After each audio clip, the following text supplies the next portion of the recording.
Do zápasu sme chceli vstúpiť nátlakovým futbalom, keďže sme vedeli, že super príde unavený, mal za 4 dní 3 ťažké zápasy.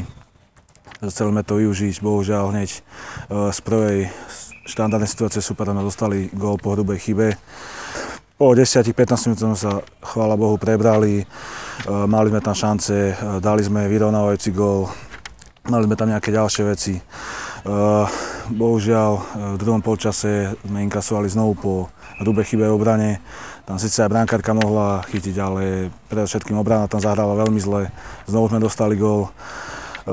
Tam už na konci to bolo kto z koho.